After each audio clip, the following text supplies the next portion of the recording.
안녕하세요. 퀵데이터 김동윤입니다. 전 시간에 이어서 질문 순서에 대해서 우리가 좀 이제 살펴볼게요.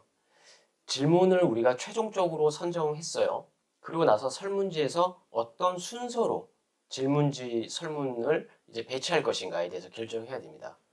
그래서 처음 질문은 설문 전체 내용을 짐작할 수 있도록 우리가 구성을 해줘야 돼요.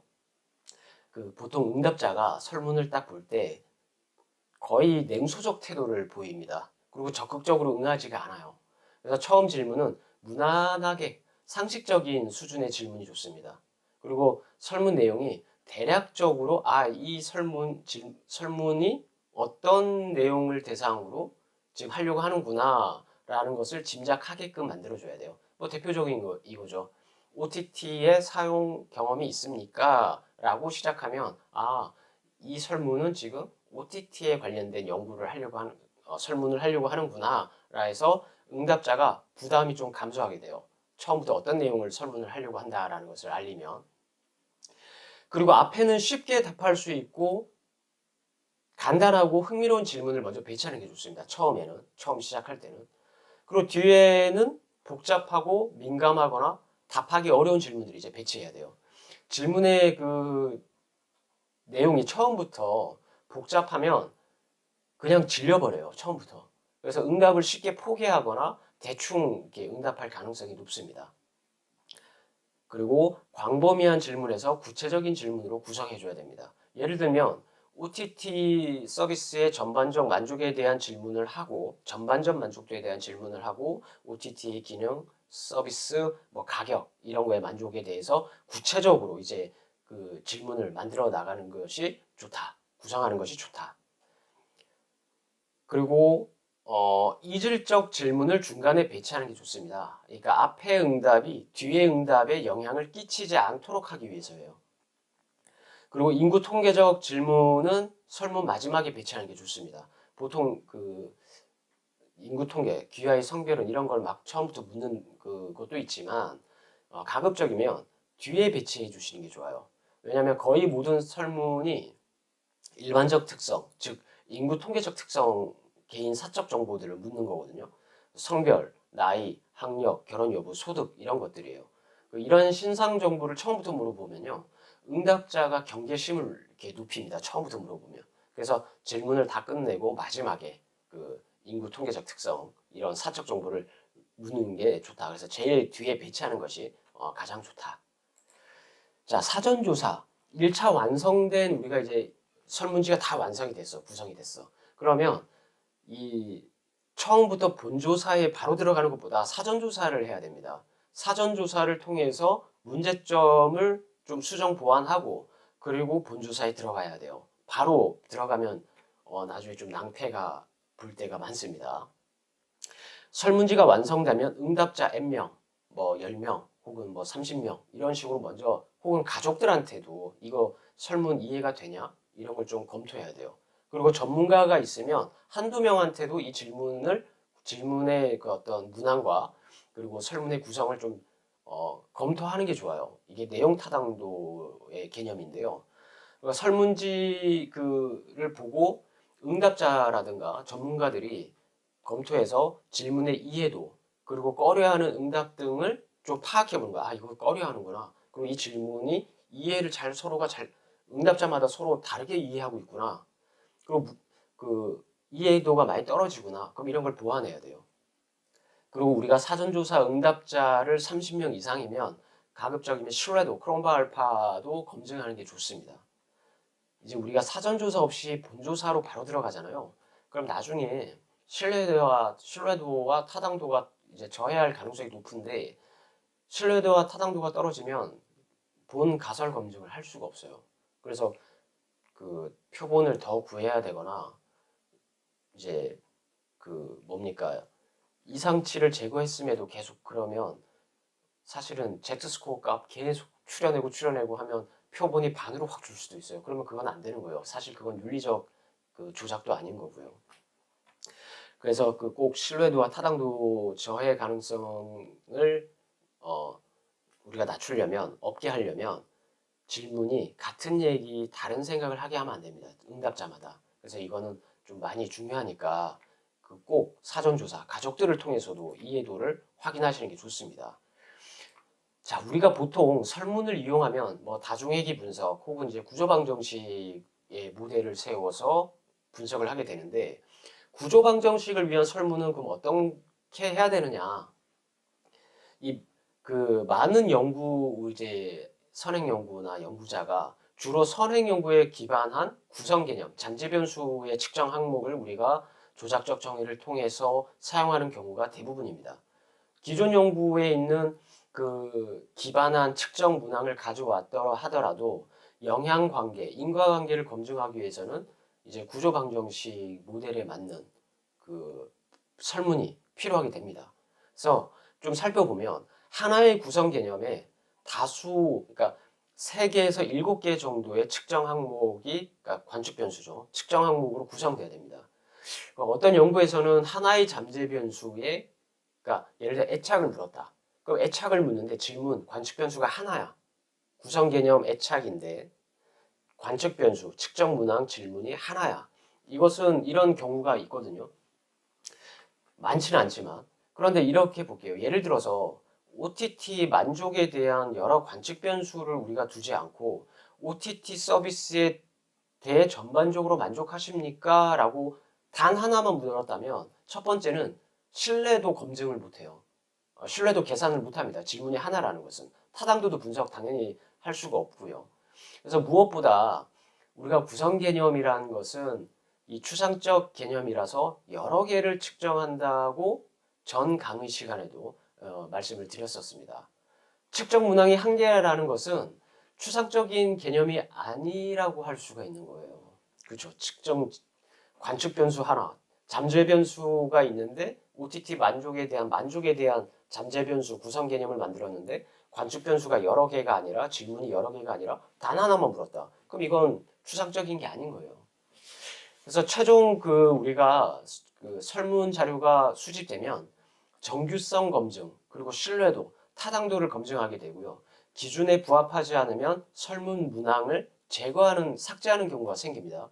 그래서 문항 제거를 염두해서 이 각 구성 개념에서 최소 3개에서 7개 정도의 문항을 구성하라는 거예요. 그러니까 OTT 만족을 우리가 종속 변수로 사용한다면 만족에 대한 관측 변수를 3개, 질문을 3개에서 7개 정도로 만드는 게 좋다. 만약 우리가 그런데 욕심이 과해서 선행 연구 여기저기서 막 가져서 이것도 물어보고 이것도 물어봐야지 만족에 대해서. 근데 너무 하나의 구성 개념에 너무 많은 측정 문항을 이용하면 나중에 모델이 복잡해질 수 있다. 그래서 가급적이면 3개에서 7개 정도만 사용해라. 연속형 척도를 구성해야 된다. 그러니까 상위 척도로 구성하라는 거죠. 간격 척도, 비율 척도로 구성해야 되죠.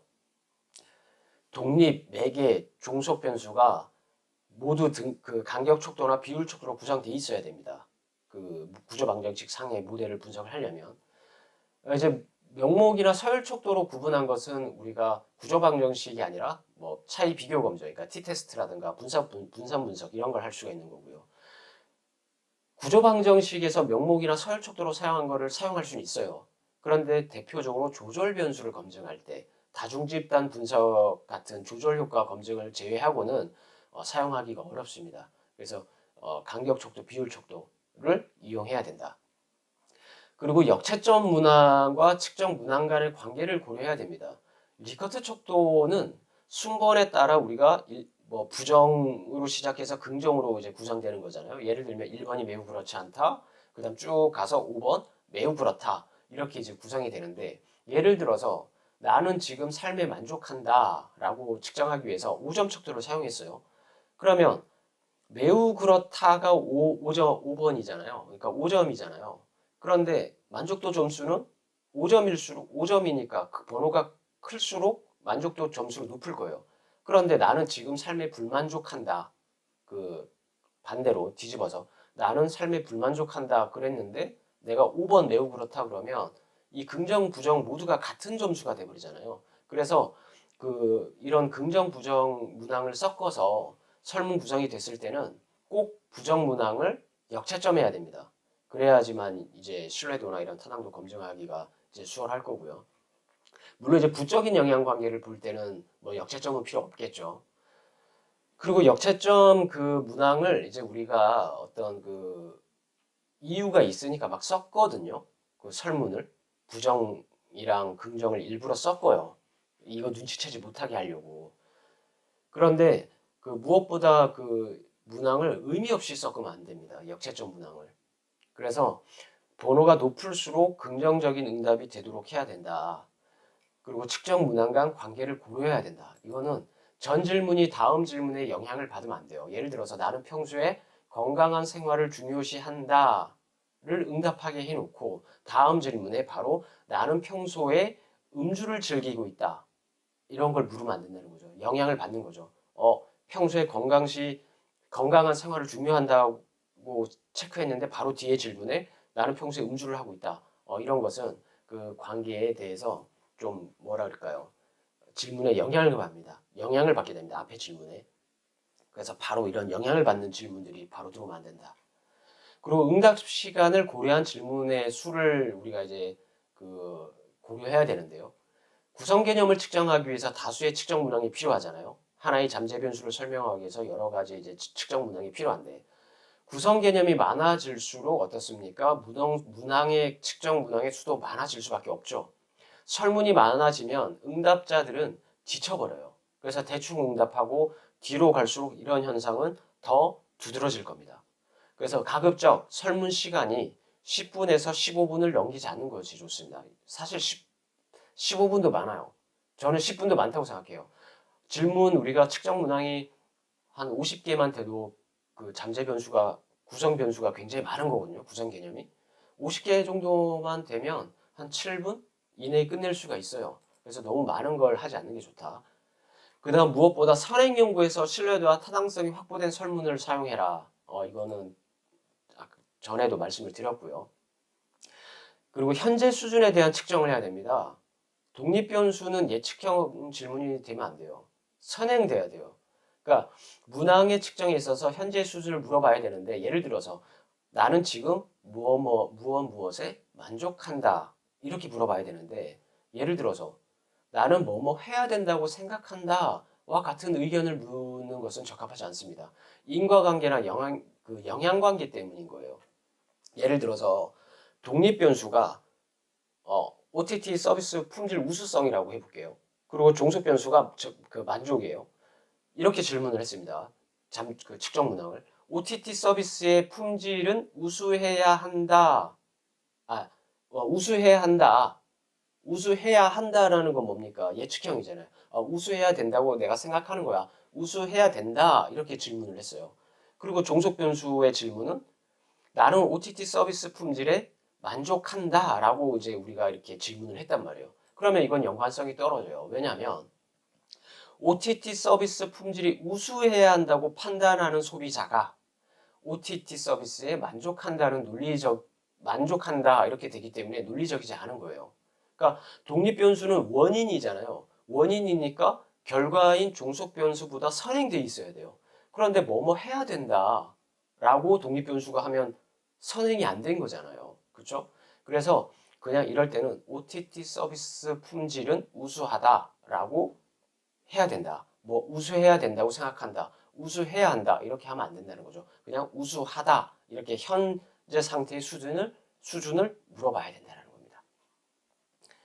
마지막으로 관측 변수의 측정 문항이 지나치게 유사하면 안 돼요. 그러니까 예를 들어서 고등학생을 대상으로 잠재 변수를 이제 우울의 잠재 변수를 측정하기 위해서 이제 문항을 제시했는데 첫 번째 학교 친구들과의 관계가 좋지 않아 걱정이다. 그 다음 두 번째 질문에 학원 친구들 관계가 원만하지 않아 고민이 많다. 뭐 이런 식으로 측정했다고 해볼게요. 이런 건 상당히 중복되고 유사하죠. 그래서 이런 경우에는 상관성이 너무 높기 때문에 나중에 구조방정식상의 모델 적합도가 낮아질 수 있습니다. 그래서 유사한 질문으로 측정하기보다는 구성 개념을 많잖아요. 그 우를 대표할 수 있는 거가 친구 관계 말고도 그러니까 친구에 관련된 것들은 하나의 측정 문항이면 될 것이고 또 다른 우울에 관련된 문항들을 여러 가지 선행 연구를 통해서 구성 개념을 대표할 수 있는 그런 문항을 선별하는 것이 좋다. 라고 말씀드립니다.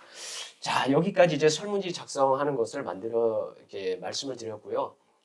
이 설문이 제대로 구성이 돼 있어야 우리가 연구 설계에 이제 어떤 설문을 할 것이고, 이제 연구 방법은 어떻게 할 것이다라는 것을 잘 기술할 수가 있고요. 명확해질 수가 있기 때문에, 그리고 설문을 통해서 우리가 분석을 하는 거잖아요. 그래서 설문을 너무 대충 쉽게 생각하시는 분들이 있어요. 그건 무슨 얘기냐면, 선행 연구에 있는 논문을 가져왔으니까, 선행 연구에서 이미 있는 걸 갖고 왔으니까 이거 문제 없어 라고 판단하시면 절대 안 된다.